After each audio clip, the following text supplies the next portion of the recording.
మంత్రి గారు. ధన్యవాదాలు అధ్యక్ష. గౌరవ సభ్యులు రాంగోపాల్ రెడ్డి గారు అడిగారు పులివెందుల మొత్తం ఖర్చు ఎంత అయింది వీటి మీద అని.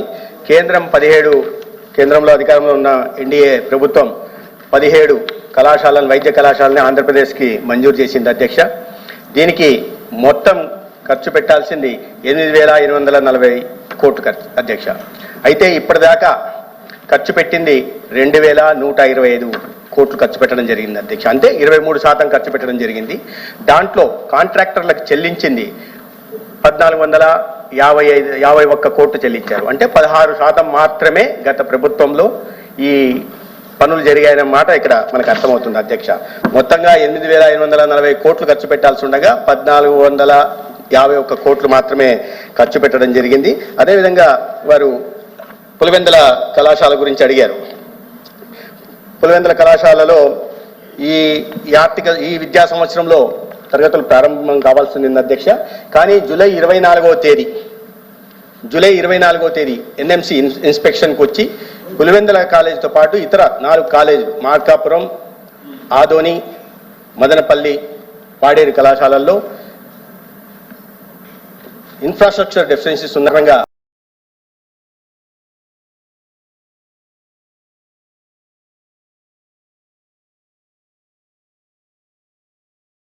కళాశాలలో 47.5% ఫ్యాకల్టీ డెఫిషియన్సీ ఉంది, 40% ఇన్ఫ్రాస్ట్రక్చర్ డెఫిషియన్సీ ఉంది అధ్యక్ష. దాని కారణంగా పులివెందుల ఇతర కళాశాలను కూడా వారు అనుమతి నిరాకరించడం జరిగింది. అదేవిధంగా మార్కాపురం గురించి కూడా గౌరవ సభ్యులు శ్రీకాంత్ గారు అడిగారు. మార్కాపురంలో పులివెందుల కళాశాలకు సంబంధించి ఖర్చు పెట్టాల్సిన మొత్తం 500 కోట్లు అయితే 293 కోట్లు ఖర్చు పెట్టారు అధ్యక్ష. అదే సమయంలో ఇదే విద్యా సంవత్సరంలో మొదలు పెట్టాల్సిన మార్కాపురం కళాశాలకి ఖర్చు పెట్టాల్సిన మొత్తం 475 కోట్లు అయితే 30 కోట్లు మాత్రమే ఖర్చు పెట్టారు అధ్యక్ష. దాని కారణంగా 46 కోట్లు ఖర్చు పెట్టారు అధ్యక్ష. అంటే ఖర్చు పెట్టాల్సిన మొత్తంలో ఈ 4 ఏళ్లలో కలిపి 10% మాత్రమే ఖర్చు పెట్టారు. దాని కారణంగా అనుమతి నిరాకరించబడింది. అయితే ఈ 17 కళాశాలల్లో కేంద్రం ఇచ్చే నిధులు ఎంత అంటే మొత్తం 8,480 కోట్లలో కేంద్రం వాటా 4,500 కోట్ల 4,950 కోట్లు అండి. 4,950 కోట్లు, రాష్ట్ర ప్రభుత్వం నుంచి 3,500 కోట్లు ఖర్చు పెట్టాల్సి ఉంది. దాని కింద 3 విభాగాలుగా చేశారు అధ్యక్ష. 11 కళాశాలలకు నాబార్డు నుంచి ఫైనాన్షియల్ టైఅప్ ఉంది. 3 కళాశాలలకి శాఖీ special assistance for capital investment కింద ఫైనాన్షియల్ అసిస్టెన్స్ ఉంది. అదేవిధంగా 3 కళాశాలలు మచిలీపట్నం, పాడేరు, పిడుగురాల కళాశాలకి సెంట్రలీ స్పాన్సర్ స్కీమ్ కింద ఒక్కొక్క కళాశాలకి కేంద్ర ప్రభుత్వం 195 కోట్లు ఇస్తుంది. దానికి సంబంధించి 575 కోట్లు ఇవ్వడం కూడా జరిగింది అధ్యక్ష. మిగిలిన వాటికి నబార్డు నుంచి, శాఖీ నుంచి తీసుకోవడం జరిగింది. రాష్ట్ర ప్రభుత్వం నుంచి గత సమయంలో ఎటువంటి చెల్లింపులు రాష్ట్ర ప్రభుత్వం నుంచి చేయకపోవడం, కేవలం నబార్డుకు సంబంధించి, శాఖీకి సంబంధించిన నిధుల నుంచి మాత్రమే ఈ పనులు చేయడం. ఇప్పటిదాకా చేయాల్సిన 8,480 కోట్లు 4 సంవత్సరాల్లో చేయలేకపోయారు. పెట్టాల్సి ఉండగా పెట్టిన ఖర్చు 1,450 కోట్లు మాత్రమే అధ్యక్ష. ఏమంటే 44 సంవత్సరాల సమయం సరిపోలేదని చెప్తున్నారు. వీళ్ళకి విషయం నేను గుర్తు చేయదలుచుకున్నాను అధ్యక్ష మీ మాధ్యమంగా. ఇక్కడే ఎయిమ్స్లో ఉంటున్న, మంగళగిరిలో ఉంటున్న ఎయిమ్స్ కళాశాల అధ్యక్ష రికార్డు స్థాయిలో 17 నెలల్లో 1,600 కోట్లతో ఖర్చు పెట్టి పూర్తి చేయగలిగారు అధ్యక్ష. అది ఏ ప్రభుత్వానికైనా పేద విద్యార్థులకు నాణ్యమైన వైద్య విద్యను అందించడంలో ఉన్న చిత్తశుద్ధి అధ్యక్ష. కానీ ఇక్కడ పరిస్థితులు ఏంటంటే ఆ చిత్తశుద్ధి ఎక్కడా కనిపించట్లేదు అధ్యక్ష. కేవలం మీకు చెప్తే ఆశ్చర్యపోతారు అధ్యక్ష. ఎవరైనా రాష్ట్రంలో అధికారంలో ఉన్నప్పుడు, బాధ్యతల్లో కూర్చున్నప్పుడు, అధికారంలో ఉండి ముఖ్యమంత్రి స్థానంలో ఉంటున్న వాళ్ళు రాష్ట్రం అన్ని కళాశాలల మీద ఒకే దృష్టి పెట్టాలి అధ్యక్ష. ఆ విధంగా కాకుండా మా నియోజకవర్గంలో మాత్రం ప్రత్యేకంగా దృష్టి పెడతాం, ఇతర నియోజకవర్గాల మీద సవతి ప్రేమ చూపిస్తామనేది వాస్తవం కాదు అధ్యక్ష. ఇదే విద్యా సంవత్సరంలో మొదలు కావాల్సిన మార్కాపురంకి కేవలం 46 కోట్లు మాత్రమే 500 కోట్లు ఖర్చు పెట్టాల్సి ఉండగా 46 కోట్లు మాత్రమే ఖర్చు పెట్టడం అంటే రాయలసీమలో విద్యార్థులు చదువుకోకూడదా అధ్యక్ష? ఇదే ఆదోనిలో రాయలసీమలో ఉంటున్న ఆదోనిలో 10% నిధులు మాత్రమే, 10% కూడా ఖర్చు పెట్టలేదు అధ్యక్ష. 500 కోట్లు ఖర్చు పెట్టాల్సి వస్తే కేవలం 47 కోట్లు మాత్రమే ఖర్చు అంటే చదవకూడదా అధ్యక్ష? అదే సమయంలో పార్వతీపురంలో గిరిజన విద్యార్థులు చదువుకోవాల్సిన కళాశాలలో పైసా ఖర్చు పెట్టారు అధ్యక్ష. 0. ఇప్పటిదాకా టెండర్లు కూడా పిలవలేదంటే 4 సంవత్సరాలుగా పేద విద్యార్థులకి నాణ్యమైన విద్యను అందించాలనే చిత్తశుద్ధి ఏ మాత్రం ఈ రాష్ట్రంలో గతంలో ముఖ్యమంత్రికి ఉండిందో చెప్పాలి అధ్యక్ష. కానీ అబద్ధాలు మాత్రం వండి వారుస్తా ఉంటారు అధ్యక్ష. అబద్ధాలని వండి వారుస్తా ఉంటారు అధ్యక్ష. ప్రతిరోజు పేపర్లో రాయిస్తుంటారు అధ్యక్ష. పేపర్లో రాయిస్తారు. మెడికల్ కాలేజీలు మాకు వద్దన్నారు. అయ్యా 40% మీరు పులివెందుల గురించి నేను చెప్పాను. అదే పులివెందుల్లో నేను చూపిస్తాను సార్. పులివెందుల కళాశాలలో కావాల్సి మీ దగ్గర నేను పంపిస్తాను సార్. పులివెందుల్లో హాస్పిటల్ ఒకటి కట్టారు అధ్యక్ష. ఇది హాస్టల్ కళాశాల ఒక్క హాస్పిటల్ మాత్రం కట్టారు. ఈ ఫోటోలు చూడండి అధ్యక్ష. మేము అధికారంలోకి వచ్చే నాటికి ఒక హాస్పిటల్ మాత్రం కట్టి హాస్టల్ కట్టకుండా, కాలేజ్ బిల్డింగ్లు కట్టకుండా, అమ్మాయిల కళాశాల అమ్మాయిలు హాస్టల్లో ఉండాల్సిన దాన్ని 4 గోడలు మాత్రం కట్టా అమ్మాయిలు మేము ఎక్కడ చదివించాలి అధ్యక్ష.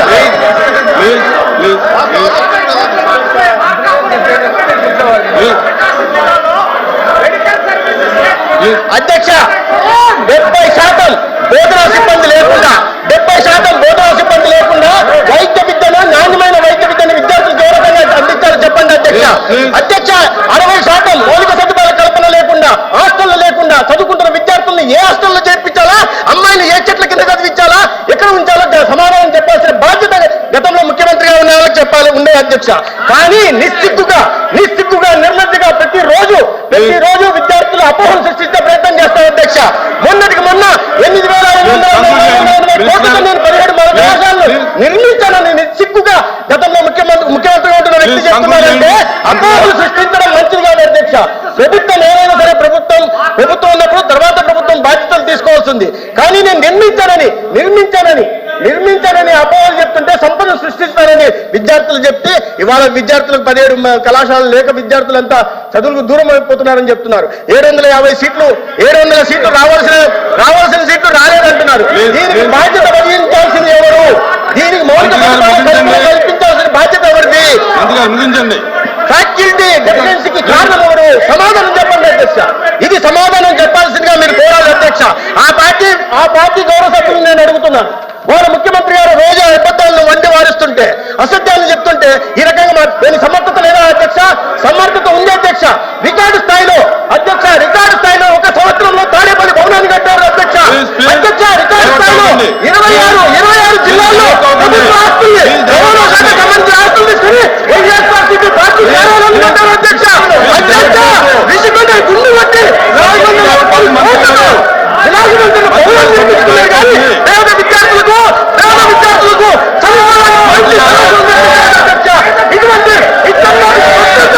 ఇటువంటి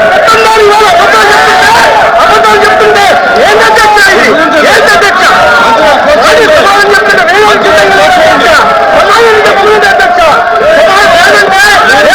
పార్టీ అధ్యక్షుడిని అధ్యక్ష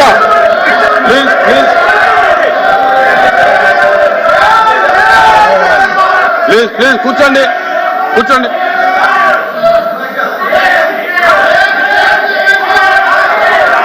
please question number 1355 minister for transport minister గారు ప్లీజ్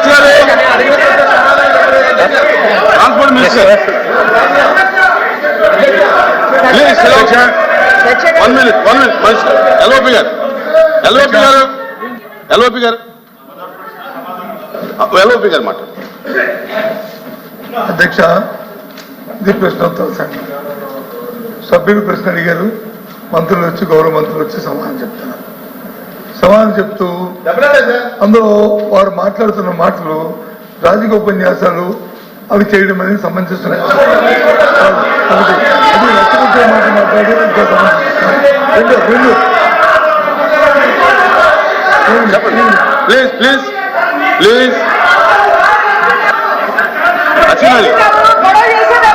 ప్లీజ్ కూర్చోమనండి. మీరు కూర్చోండి. మీరు కూడా కూర్చోండి.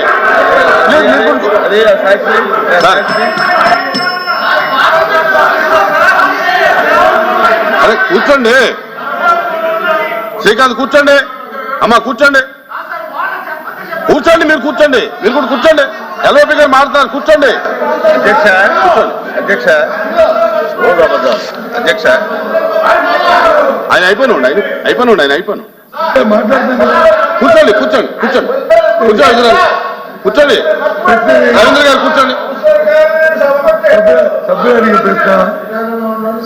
ప్రశ్న ఏదైతే ప్రభుత్వం పెట్టిన 17 కళాశాలలు ఉన్నాయో వాటి తాలూకు నిర్మాణం ఏ దశలో ఉంది, వాటి తాలూకా ఆర్థిక పరిస్థితులు ఏంటి,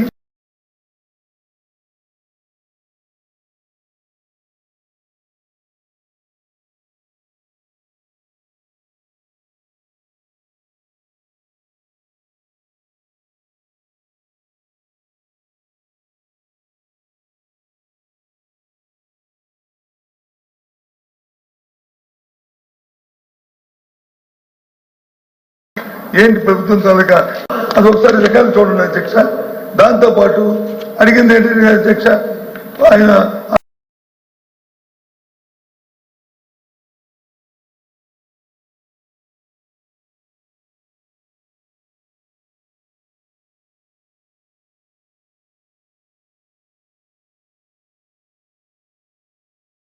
ఆల్ సభ్యులు అడిగారు, మా సభ్యులు అడగలే. పులివెందుల కళాశాలలో దానికి సంబంధించి అడిగారు. 290 కోట్లు ఖర్చు పెట్టారు. ఖర్చు పెడితే ఎమ్మెల్యేగా ఖర్చు పెట్టారు, కానీ మిగతా కళాశాలలు ఖర్చు పెట్టలేదు. ఏ పని వేగంగా జరుగుతుంటుందో, ఎక్కడైతే స్పీడ్ జరుగుతుందో అక్కడ ఖర్చు పెడతారు. అసలు ఫౌండేషన్ దగ్గర నుంచి అవుతాయి ఆ కార్యక్రమాలు. అంతేగాని వ్యక్తిగతంగా మాట్లాడడం తప్పుగా పట్టించడం లేదు, అందరిని ప్రోగ్ చేయడము ఈ సంప్రదాయం కాదు అధ్యక్ష. దీన్ని మేము పూర్తిగా ఏదైతే మంత్రి గారు ఇచ్చిన సమాధానం నిరసనగా, మంత్రి గారి సమాధానం నిరసనగా వారు ఈ చేస్తున్న ఈ కార్యం ప్రోగ్ చేయడానికి తప్పుదో పట్టించి ప్రజలు తప్పుదో మంత్రి గారు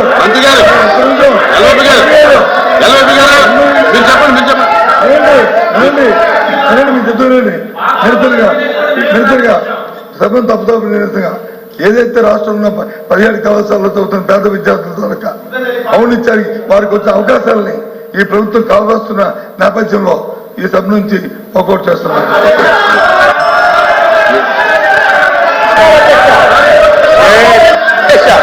అధ్యక్ష, నేను